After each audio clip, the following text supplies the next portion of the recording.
Bueno, pues ¿qué es una guarida fiscal? Proveer una definición precisa es problemático, pero vamos a intentarlo.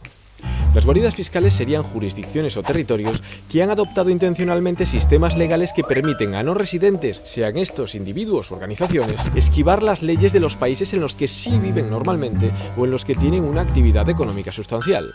Estas leyes que se pretenden esquivar pueden ser efectivamente tributarias, para no pagar impuestos, pero también regulaciones financieras, medioambientales, de transparencia o incluso legislaciones penales, dando amparo a actividades delictivas como el soborno a cargos públicos, el narcotráfico, el terrorismo o la trata de personas. Las formas en las que esto se hace y las leyes que lo permiten son muy diversas, pero quédate con 3 elementos clave. Primero, las guaridas fiscales ofrecen la posibilidad de que no residentes se establezcan legalmente sin que vivan ni lleven a cabo sus actividades económicas allí.